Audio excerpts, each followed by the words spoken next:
Hey guys, what's going on? It's Ash here coming at you today in Raid Shadow Legends. Today we're going to talk about the best champions added in 2020. Now listen, it's been an awful year. It's been a pretty bad year, pretty much for everybody around the world.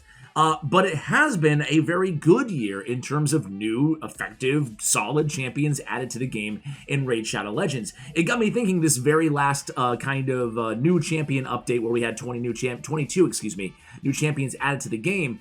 A few of these are top of their class. Like we have a new top 5 legendary, we have a couple really solid epics, maybe top 10, and we have a couple top 10 rares, in my opinion, in this batch. So today, it got me thinking, wow, there's been a lot of solid between the champion fusions, between the daily login rewards, and between just new batches of champions. There's been a lot of solid additions to the game. So I want to throw the question to you guys, what champion, before I get into my list, has made the most impact on your account this year? What new champion? So what champion that was introduced to the game in 2020 do you love the most? I'll tell you my favorite at the end of this video, but without further ado, let's go ahead and jump right into it. So when I was talking about top of the class, top 5 legendary in the game, it is Ursula Warcaller. She is a tremendous support champion. And I don't know, at first I was like, dude, what is going on with her look? But now, she's grown on me, man. I like the big women, I guess, here, because Ursula Warcaller is I don't know if it's number 1, but very close, very high up there on my list of most wanted champions inside this game. Of course, very difficult to get because she is Void Affinity. She's brand new to the game, and she is incredibly strong. First of all, look at these base stats, man. 23k, that puts her top 10 highest HP champions in the game. 1531 defense. Attack does not matter at all, so ignore that number. 1531 defense, very high speed at 108. Her passive is amazing. Increase ally HP in all battles by 33%. That's going to help out your shield champion as well. On the A1, block cooldown skills at a 60% chance. Damage is based on HP on this champion as well, so you can put her in a shield set as well if you want to. On the A2, on a 3-turn cooldown, she has decreased crit damage and decreased attack on targets whose attack is higher than their defense, and then decreased speed and decreased defense on targets whose attack is equal to or lower than their defense. So giving you the appropriate debuffs depending on what you need, all in one AoE attack on a 3-turn cooldown. On the bottoms up, places an ally protect buff on all allies except this champion for 2 turns. On a 3-turn cooldown when booked, places a strengthen buff on this champion for 2 turns. Check out this passive, Golden Guard. Decreases the damage all allies receive from critical hits by 30%. She receives that damage instead, so kind of a built-in passive, almost kind of ally protect in her kit as well. And again, with the HP aura, man, she is incredible. I really love this champion, and I really, really want her. Say what? So again, covering the obvious choices first here, guys. Way back in February of 2020, we had Siphi the Lost Bride and Rotos the Lost Groom. And Rotos and Siphi both recently got a nerf. They're still, in my opinion, 2 of the better champions in the game, especially Siphi. I still think she's a top 5 legendary in the game, with really no conversation around that. I think she's a lock for that role. Look at the speed. Highest speed inside the entire game of Raid Shadow Legends on Siphi the Lost Bride.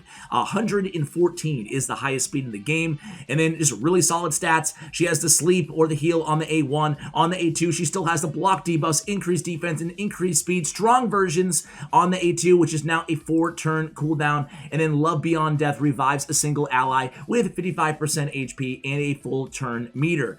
Really great revival on her kit as well. And then she has another passive that heals each ally by 10% of their max HP at the start of every turn. Also has a chance of removing freeze and fear debuffs from each ally, and then removes all debuffs from Rotos the Lost Groom at the start of his turn if they're on the same team. Eternal Bond. So I guess I'm not going to spend a ton of time on Siphi and Rotos because we've talked a lot about these 2 champions. Suffice it to say, they're amazing still. Just a quick note on Rotos the Lost Groom though, because he is one of the champions on our list today, is after the nerf, unlike Siphi, after the nerf, I think that it's pretty clear you can definitely tell on Rotos. It was a really substantial nerf on him, especially for the arena, but at the same time, I still stand by kind of my initial thoughts on Rotos, is that he's still an effective champion. It's just weird when you have something that is so good, so incredibly overpowered, and then, you know, kind of realigning your expectations out of this champion, what you're going to get.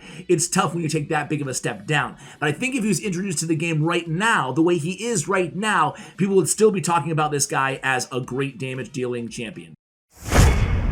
Next up is Stag Knight. I personally think that Stag Knight is the best epic added to the game in 2020. Pretty much, no, yeah, I'm looking at the other epics.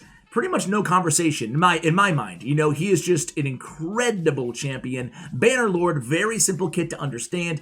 Good base speed again at 107. Really good base HP at 20k, almost 21k. On the A1 has a decreased speed. On the A2 has both strong version on a 3-turn of decreased defense and decreased attack. Everything you need, right? In one ability on a 3-turn cooldown. Granted, it is a 95% chance when booked, so just get that sniper mastery. You'll be looking at a clean 100% chance on Stag Knight. He has the passive that increases accuracy each time they have an ally has a debuff resisted as well. Nice kind of extra to have in his kit, but really it's all about having. It's simple but amazing, right? Everything you need for debuffs for I guess the two main debuffs, decrease attack, decrease defense, in one ability. Only way to make this dude better is throw Weaken on there too, then you'd be like the best champion in the game. Not really, but you guys get the point. Alright guys, next up is the first of 4 rares that make our list today. 3 of them coming in the more recent update. Dilgal is a great champion, and I'm going to have a complete guide on this champion in just a couple days. So Dilgal, first of all, pretty cool aesthetic on this dude. He looks pretty cool. All the dwarf champions to me look pretty cool. On the A1, he attacks one enemy, has a 50% chance when booked of placing decreased speed. Now, because I just maxed this dude out in preparation for the video that I have coming in a couple days, I can tell you one thing about this guy. A lot of books required. Granted, it's just rare, so a little bit easier to come by those skill tomes. But man, all of his abilities have like 6+ levels. Attacks all enemies 2 times on his A2. Each hit has a 85% chance when booked of placing 50% decreased accuracy for 2 turns on a 3-turn cooldown. Shot Spray, it seems like it should be Spray Shot. Shot Spray is a great ability. I love attack all enemies 2 times. Makes him a semi-viable candidate for a stun set. If only he had one more AoE ability in his kit, that would be absolutely amazing. He does not on his A3. However, decreased accuracy, I think, is an underrated debuff. It's certainly not as important as decreased attack or decreased defense, but it's still a very decreased accuracy and decreased speed, both which he has, in my opinion, are buffs that should not, or debuffs that should not be scoffed at or looked over in the game. On the A3, attacks one enemy 3 times. Each hit has a 40% chance, make it a 65% chance of placing a strong version of decreased defense for 2 turns. Now, granted, it's not a 100% chance. It's on a 4-turn cooldown, but think about it. Each hit has an individual 65% chance, so you're landing decreased defense almost all the time. The big version on a rare champion, on the A3, on a triple hitter. Really solid champ. Can't wait to show you guys a full guide on this dude. Might as well stay with the dwarf since we're here already. Let's take a look at his brother, Avir the Alchemage. So Avir, I actually did a full guide on. I will link that in the description below, along with all the champion guides that I've done on the champions that we discuss in today's video, in the description of this very video. On the A1, he has the strong version of Poison on a 45% chance. Makes him a great kind of a complement to a clan boss team with a counterattack champion on the same team as him. On the A2, on a 3-turn cooldown, he has an AoE attack that has decreased attack and decreased speed if the target is under poison debuffs. And on the A3, he has to fill the turn meter of all allies by 15% and heals all allies by 15% of this champion's max HP on a 4-turn cooldown. So not only is he providing the strong, all from a rare champion, strong version of poison on the A1, on the A2 he has decreased attack and maybe decreased speed as well, and on the A3, filling turn meter, which is so valuable as we referenced in yesterday's video on the what was it, the 9 best best kind of turn meter slash speed champions in the game, and he has the heal. So I put him in, of course, a shield set. Whenever I see anybody who does heals based on their max HP, I want to give them added utility to my team, and really enjoying Avir the Alchemage.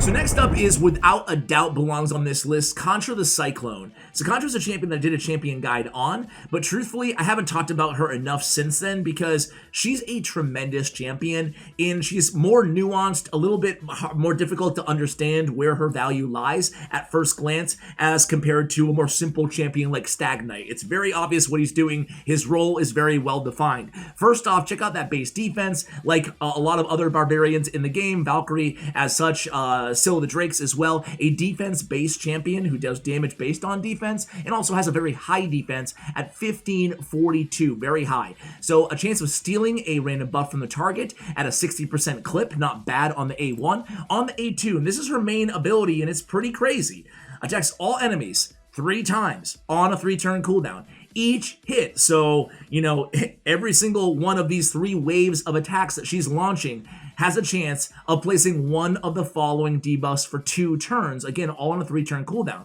And she has block buffs, decrease attack, decrease speed, all the strong versions, by the way, weaken, decrease accuracy, and heal reduction. Man, so she has like everything on there, attacking 3 times, so she's landing 3 debuffs every single time she does this Chaos Tempest. She was the champion as soon as I unlocked her and ranked her up. She was the champion that got me to clear level 21 of Faction Crypt for the Barbarians. So it says a lot about like how effective she can be, and No Escape passive synergizes really well with the rest of her kit, right? Decrease each enemy's accuracy by 10 for each debuff they are under. She's always laying like all these debuffs, right, on all the enemies too. So it's really effective to have that. This champion will receive 4% less damage for each debuff on the attacker. Again, when you have her, I was shocked that sometimes she is landing 6 debuffs, or you know, when you run her anywhere, you look at the enemies and it's just like, wow, there's like a billion debuffs on all of them, especially for these longer fights because she gets to cycle twice on her A2. Heals this champion by 1,250 HP each time a debuff expires on an enemy. She's constantly healing herself, right? And then has a 75% chance of placing a provoke debuff for 1 turn on enemies under 5 or more debuffs at the start of this champion's turn.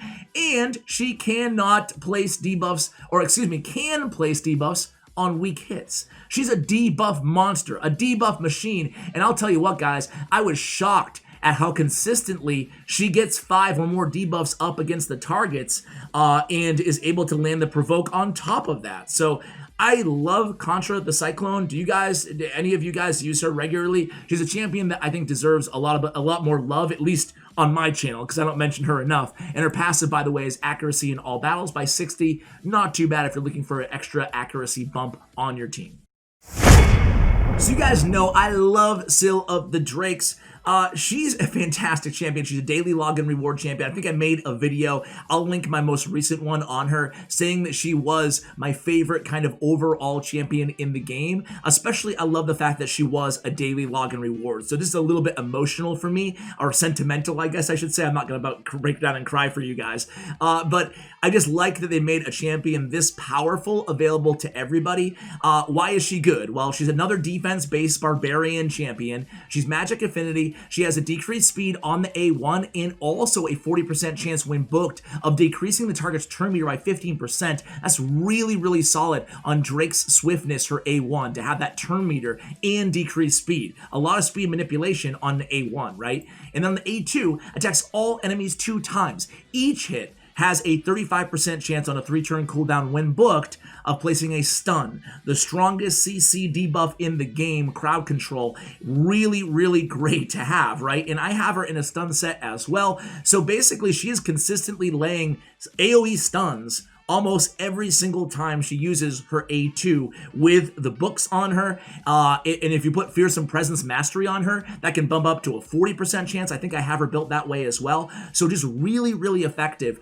on this A2 in terms of crowd control. And then the Phoenix Wright, a great little revival on her kit as well. Great to have a revival champion on all your dungeon teams, and Scylla Drakes is a perfect blend of support and crowd control because she has the Ally Protect and Revival with 50% HP after she, brings them back from the dead. Her passive is awesome too. Heals all allies by 10% of their max HP at the start of each turn. Also placing a strong version of increased speed buff on a random ally for 2 turns. Boundless Life, insane ability as well as a passive. So she's constantly healing your entire team. She's reviving, she's crowd control, turn meter manipulation, and decrease speed on the A1. What more do you want out of a champion, especially a free champion?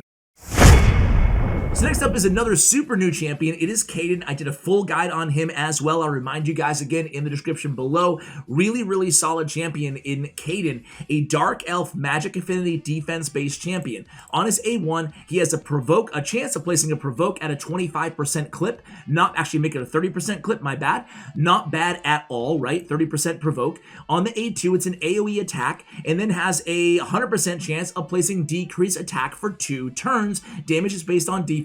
That's a 3-turn cooldown, and he actually puts out a decent amount of damage. I think a lot of people, myself included, surprised on that champion guide video how much damage he was putting out when all said and done. He was putting out, close to 1 million damage in some level 20 dungeons.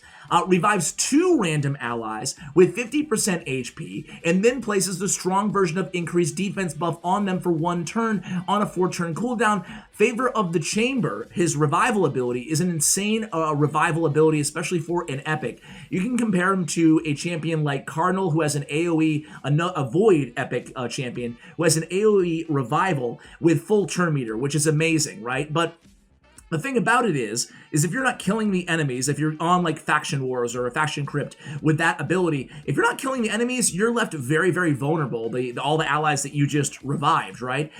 That's not the case with Caden, which is really nice. Not only do they have 50% HP, same thing with Arbiter, right? AoE revival, that's awesome, but you're left very, very vulnerable. One big AoE smackdown and you're dead, again, and you have no revival on cooldown. That's not the case with Caden because he has the increased defense, the strong version on them for 1 turn. Just long enough to last until you're able to get them healed up, shielded, whatever your team is kind of built to do around them. So Favor of the Chamber is a great ability, especially accessible on an epic champion rather than a legendary champion. So just a really solid champion in my eyes.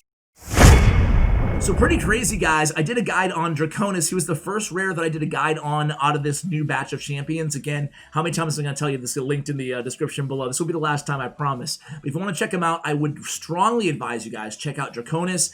He, believe it or not, I'm not saying it was all him, this rare champion that helped me clear Sacred Order, but I cleared Sacred Order last week for the first time 3-star on level 21 Faction Crypt. And I gotta say, it was Draconis. He was the only thing that I changed. I moved him into my team, and just that extra bit of support that he provides was the difference maker for my team to able to totally complete the Sacred Order Faction Crypts, okay? On the A1, he heals the ally with the lowest HP by 7.5% of the damage inflicted. Not bad. He's an HP-based damage champion. On his A2, he has a shield. A rare champion with a pretty decent shield. Has a shield buff on all allies equal to 15% of this champion's max HP for 2 turns on a 3-turn cooldown. And then you just want to get all those shield masteries in the support tree as well on this champion. And then attacks 1 enemy. This is a great ability. Order of Mercy helped me out a lot. Removes all debuffs from the ally with the lowest HP, and then heals them by 25% of the damage inflicted on Order of Mercy, which is a pretty hard-hitting ability, especially for a rare champion. So you're getting a really solid heal, removing all debuffs, not 1, not 2, everything from that champion. So Order of Mercy is a great ability too on a 4-turn cooldown. I think that Draconis, I said this in my previous video about Avir, but he is my favorite out of the new rare champions added to the game. He is my second favorite rare champion added in 2020. So who was my favorite rare champion added in 2020? It's actually Frozen Banshee, because I think she's so cool in terms of another free-to-play accessible, or at least more so than the other champions, a lot of them on the list, champion who can really be a tremendous difference maker in Clan Boss, right? And in Dragon's Lair. She's a little bit niche in her abilities. However, she's tremendous. I'm so happy they added this champion to the game. A champion that even whales use. You know, even big spenders use this rare champion, similar to like Coldheart, in different areas of the game. So on the A1, she has the strong version of poison each hit. So 2 strong versions of poison, providing the target, Clan Boss usually or Dragon, is under poison sensitivity, which is on her A3. On her A2, fills a turn meter of allies by 2% for each debuff on the target. But on the A3, she has the chance of placing, or 100% chance of placing, 25% poison sensitivity buff for 2 turns on a 3-turn cooldown. Very difficult to come by poison sensitivity debuff in this game, being one of the newer debuffs added to the game. So it's really cool to have a rare champion who provides that utility to your team. So next up is Grush the Mangler. So Grush is a tremendous healer champion in the game. He's also a daily login reward champion. He also does damage based on defense. So he has the Leech on the A1. Leech after the buff to Leech this year, early this year. It's a much better ability to have, and you can provide some nice healage to your team as well from Leech. So nice to have that on his A1. On the A2, an AoE attack places either the decrease attack or the decreased crit damage on a 4-turn cooldown. Now, this ability, man, I wish it was both, or maybe just one, so you had a little bit of dependability on this skill, but at the same time, it's still nice to have, regardless of which debuff, because both of them are solid. And then Smothering Swath, his A3 on a 4-turn cooldown. This ability is insane in terms of the healing capabilities. Attacks all enemies, plays a 15% continuous heal buff on all allies for 2 turns. 2-turn continuous heal, 15% is really, really solid. Places an additional 7.5 continuous heal buff on all allies for 1 turn if at least 1 enemy is hit with a critical hit. So that's almost going to be a guarantee as well. So you get the strong and the weak version of continuous heal for 2 turns and 1 turn respectively in this Smothering Swath skill. A tremendous healing ability and a tremendous support champion overall on your squad. Alright guys, so last but not least, it is Creela Witch Arm. So Creela Witch Arm, actually before we get to her kit, let me just say, I feel like I'm forgetting somebody. Who did I forget? Let me know in the comments below. What champion do you use the most on this list? Do you have any of the champions on this list that you really love? And again, let me have it if I forget an obvious, if there was an obvious snub in today's video. I will say that I put preferential treatment on, rare champions. Obviously, you can make the argument, there's a lot of champions that were added this year that, Vizix, for example, who we're going to be getting in a few days, vis-a-vis the daily login reward. You can make an argument that she's better than Draconis. I don't know, a rare champion. But I think that they deserve, those rare champions deserve a nod because A, they're more accessible, they're easier to get, and then once you get them, they're way easier to upgrade. So I think they deserve a little bit extra credit almost on this list. That's why I try to diversify my rarities a little bit on today's spotlight. So on the A1, a really solid A1 where she puts a shield equal to 10% of her max HP on the ally with the lowest HP for 2 turns every time she goes in with the A1. On the A2, she attacks 1 enemy, 100% chance of landing a stun, and then when booked, 100% chance of having an ally attack. So 3 random allies will join her attacking random enemies. So the downside here is you don't get to choose anything, right? So again, you attack 1 enemy, that enemy is stunned, and then 3 random allies will attack a random enemy. So it's a 3-turn cooldown, which is great. It's not the strongest ally attack. It's not Lanicus or Longbeard, in my opinion, but it's still really nice to have. And then an increased attack and increased crit rate on all allies for 3 turns on a 4-turn cooldown and war weirding, and then attacks all enemies. So an AoE attack also in her kit on a 4-turn cooldown. It's a really, really solid champion in Creela Witch Arm, and that's going to do it for today's list, guys. Hope you enjoyed this video. Thank you so much for watching all the way till the end. I appreciate you guys, and as always, take care, guys.